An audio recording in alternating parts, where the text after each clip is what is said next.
Alhamdulillah. Que faire et que dire pendant les 10 dernières nuits du mois de Ramadan? Mais avant cela, pourquoi faire et dire quelque chose de spécifique pendant les 10 dernières nuits du mois de Ramadan? Tout simplement parce que tu vas peut-être vivre les nuits les plus importantes, les plus méritoires, les plus grandioses de ta vie. Et pourquoi pas alors qu'Allah subhanahu wa ta'ala, Al-Azim, l'immense, le grand, le puissant, subhanahu wa ta'ala, la yuqsimu illa bi'azim. Il ne jure que parce qu'il y a d'immense, d'important, de grand. Et il jure par ces 10 dernières nuits du mois de Ramadan lorsqu'il dit « Wal fajr, wa layalin ashr ». Allahu Akbar. Par l'aube et par, il jure « Wawul qasam, wa layalin ashr ». Par les 10 dernières nuits du mois de Ramadan. Et c'est pour cela que le prophète sallallahu alayhi wa sallam, comme l'a rapporté Aïcha radiyallahu anha wa ardaha, il multipliait les efforts. Alors qu'on sait très bien que le prophète, en dehors de ces 10 dernières nuits, il était déjà dans la ibada comme aucun d'entre nous ne pourra atteindre ce niveau-là. Dans un niveau excellent. Mais Aïcha nous dit, pendant ces 10 dernières nuits-là, eh bien, il multipliait les efforts comme il ne multipliait pas les efforts en dehors de ces nuits-là. Parce qu'il savait très bien que ces nuits sont un trésor inestimable. Il cherchait la nuit bénie. Il cherchait le grand trésor. Va-t-on le trouver? Allahu a'lam. Allahumma ballighna laylat al-qadr. Ya Allah, fais que nous fassions partie des gens qui vont profiter de cette nuit bénie. Bismillahir-Rahmanir-Rahim. Inna anzalnahu fi laylatil qadr. Wa ma adraka ma laylatul qadr. Laylatul qadr khayrun min alfi shahr. Nous avons certes descendu dans la nuit du destin Al-Qur'an. Dans cette nuit du destin qui est une nuit bénie, une nuit honorable. Et qui te dira, qu'est-ce que la nuit du destin? La nuit du destin, khayrun min alfi shahr, Allahu Akbar, meilleur que 1000 mois. C'est-à-dire que tous les actes d'adoration que tu accompliras pendant cette nuit auront plus de mérite que si tu les accomplissais pendant 1000 mois, 83 ans. Allahu Akbar. Pourquoi? Parce qu'Allah n'a pas dit, ils sont comme 1000 mois. Khayrun min alfi shahr, meilleur que 1000 mois. Le tasbih que tu vas faire, subhanallah, c'est comme si tu le faisais pendant une période de 1000 mois, 83 ans. L'aumône que tu vas donner pendant cette nuit-là, de même. Le Coran que tu vas réciter pendant cette nuit-là, de même. Le bien que tu vas faire pendant cette nuit-là, de même, meilleur que 83 ans. Pourquoi? Pour une nuit d'effort, même pas quelques heures d'effort. Allah subhanahu wa ta'ala n'est-il pas indulgent? N'est-il pas clément? N'est-il pas le grand pardonneur qui veut pardonner à sa communauté, et il nous permet de nous racheter pendant les 10 dernières nuits du mois de Ramadan, surtout si nous avons été négligents pendant les premières nuits, les premiers jours du mois de Ramadan. Innamal a'malu bil khawatim. Les actions ne valent que par leur fin, fini en beauté, fini comme il se doit, et multiplie les invocations, multiplie les aumônes, multiplie les prières, multiplie la récitation du Coran, multiplie le dhikr pendant les 10 dernières nuits du Ramadan afin de trouver Laylat al-Qadr. Laylatul Qadr, la nuit du destin. Et Ibn Hajar rapporte plus de 40 avis divergents. Les savants divergent. On sait que c'est pendant une nuit impaire, mais on ne sait pas exactement à quelle nuit correspond Laylatul Qadr. Bien qu'un grand nombre de savants considèrent que c'est la 27e nuit. Mais on ne sait pas avec certitude, et ce n'est pas reconnu unanimement chez les savants. Donc c'est pour cela qu'on se doit de multiplier les efforts pendant les 10 dernières nuits, particulièrement les nuits impaires, afin de tomber pendant cette nuit. Et que dire si tu tombes pendant cette nuit-là? Aïcha a interrogé le prophète alayhi salatu wassalam. Ya Rasulallah, eh bien si j'adore Allah subhanahu wa ta'ala, si je tombe ici dans la nuit du destin, que dire? Et le prophète alayhi salatu wassalam lui a dit, Ya Aïcha, dis, Allahumma innaka afuwun tuhibbul afwa fa'fu anni.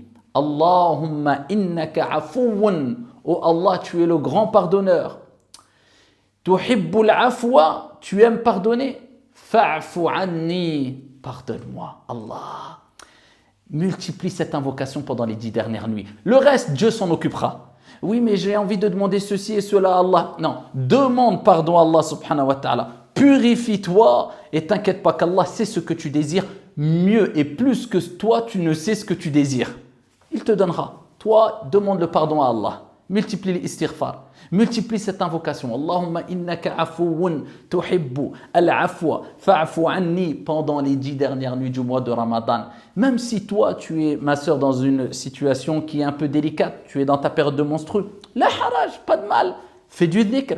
Tu peux lire le Coran sans toucher le mushaf, par cœur ou à travers une tablette. Tu peux faire du bien, des aumônes. Tu peux faire entrer la joie dans le cœur de ta sœur ou de ton frère. Appelez vos parents par téléphone ou visitez-les. Faites tout ce que Allah subhanahu wa ta'ala et son messager aiment afin que cela soit multiplié pendant plus de 83 ans. On est dans la dernière ligne droite. Retrousser les manches, comme le prophète le faisait. Aïcha radiallahu anha wardaha nous disait quand les 10 dernières nuits arrivaient, il serrait son izar. C'est une image pour nous dire que, comme on dit certains savants, il passait sa nuit que dans l'ibada. Il l'avouait que à l'ibada. Et il réveillait sa famille afin de faire profiter toute sa famille de cette énorme récompense qui est la ibada, l'adoration dans les 10 dernières nuits afin de gagner ici ce grand trésor qui est l'adoration lors de la nuit du destin, Laylatul Qadr. Ne baissez pas la garde, multipliez les bonnes actions, c'est la dernière ligne droite. Qu'Allah subhanahu wa ta'ala accepte de nous toutes et tous nos œuvres, qu'Allah azza wa jalla nous permette de l'adorer sincèrement, avec conformité, particulièrement pendant la nuit du destin, qu'Allah nous ouvre à toutes et à tous ces portes du paradis et nous accorde une vie heureuse ici-bas et dans l'au-delà. Amin. Wassalamu alaikum.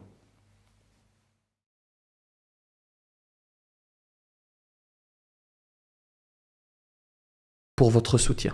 La première des choses qu'il ne faut pas rater, qu'il faut absolument faire pendant ce mois de Ramadan, c'est quelque chose qui est rapporté dans une parole du prophète sallallahu alayhi wa sallam. C'est un extraordinaire cadeau de la part du Créateur subhanahu wa ta'ala pour le jeûneur. Alors vous ignorez peut-être cette information, je vais me permettre de vous la transmettre et vous pourrez la transmettre à votre tour. Le prophète sallallahu alayhi wa sallam dit dans une tradition prophétique, dans un hadith rapporté par Ibn Majah, Inna lis-sa'imi 'inda fitrihi da'watan ma turad. Il y a pour le jeûneur au moment de la rupture du jeûne, une invocation qui n'est pas rejetée. Et c'est ce que nous recherchons toutes et tous, un moment dans lequel le Créateur ne rejette pas nos invocations, un moment dans lequel il les accepte et les exauce. Le voici au moment de la rupture du jeûne. Ce moment au cours duquel l'invocation n'est pas rejetée, elle correspond à la période qui précède immédiatement la rupture du jeûne et à celle qui la suit immédiatement, c'est-à-dire quelques minutes avant la rupture et quelques minutes après. Prenez ces quelques instants, levez les mains au ciel et invoquez votre Créateur. Vous souhaitez démarrer un projet, vous souhaitez vous marier, demander la guérison pour un malade, demander la miséricorde pour un défunt, aller vers une décision forte dans votre vie, levez les mains au ciel et demandez à Allah subhanahu wa ta'ala quelques minutes avant et ou d'ailleurs quelques minutes après la rupture du jeûne et demandez au Créateur, il ne rejettera pas votre invocation, Inch'Allah. Deuxième des choses à faire, sachez que le mois de Ramadan a plusieurs surnoms, dont le mois du repentir, Shahrut Tawbah.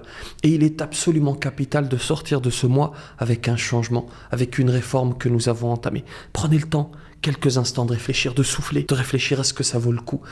Tous ces péchés que nous commettons, ces désobéissances à Allah subhanahu wa ta'ala, est-ce qu'il n'est pas temps de s'arrêter, de revenir à Allah subhanahu wa ta'ala?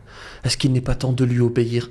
Est-ce qu'il n'est pas temps, comme il le dit subhanahu wa ta'ala dans le Coran, Alam ya'ni lilladhina amanu an takhsha'a qulubuhum li dhikrillah, revenir à Allah parce que c'est quelque chose qui le satisfait subhanahu wa ta'ala. Il est encore plus satisfait lorsque nous revenons à lui que, vous connaissez peut-être le récit, le hadith, que celui qui est dans le désert, il a une monture sur laquelle il a tout ce dont il a besoin pour vivre, de quoi boire, de quoi manger. À un moment donné, il va perdre cette monture, il va se mettre à l'ombre d'un arbre, il est certain que c'est la mort. Et quelque temps après, cette monture va lui revenir, il va la tenir, et tellement il est content, il va se tromper et va dire « Oh Allah, tu es mon serviteur et je suis ton Seigneur ». C'est-à-dire qu'il est dans un état de bonheur tel, dans un état de satisfaction tel qu'il se trompe sur ce qui est le plus important pour le musulman, c'est-à-dire le tawhid, c'est-à-dire l'unicité du Créateur et le fait qu'évidemment c'est Allah.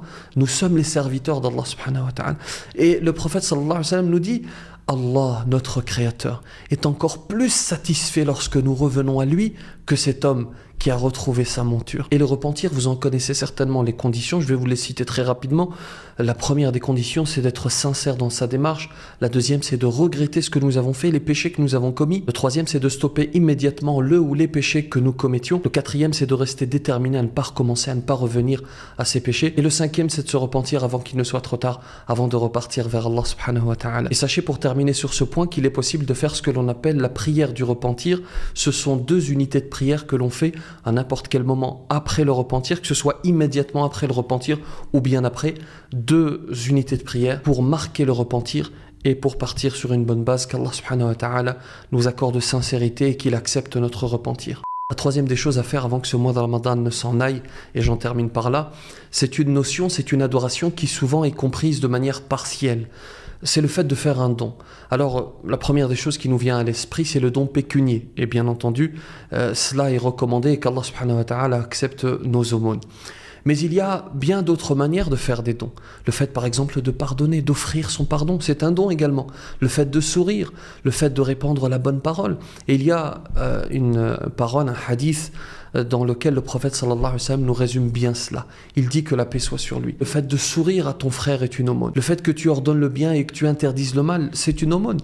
Le fait que tu guides une personne dans un endroit où il est perdu, c'est une aumône. Le fait que tu enlèves du chemin ce qui est une gêne, c'est une aumône. Le fait que tu verses ton seau dans le seau de ton frère, que tu lui donnes ce que tu as dans ton seau, c'est une aumône. Le fait de guider le malvoyant, c'est pour toi une aumône. Il ne reste plus que quelques jours, alors il faut se saisir de cette occasion, qu'Allah subhanahu wa ta'ala nous facilite, qu'Allah subhanahu wa ta'ala accepte notre jeûne, qu'il accepte nos adorations, qu'il accepte nos prières. Je vous souhaite le meilleur. Je demande à Allah subhanahu wa ta'ala encore une fois de nous réunir toutes et tous dans son vaste paradis. Je vous remercie de m'avoir suivi. Je crois que pour ce soir, la harira c'est bon, on a tout ce qu'il faut. Par contre, pour les nems, je crois que c'est les nems, il faut les vermicelles et je vais en prendre avant que ça ferme. Que la paix soit sur vous.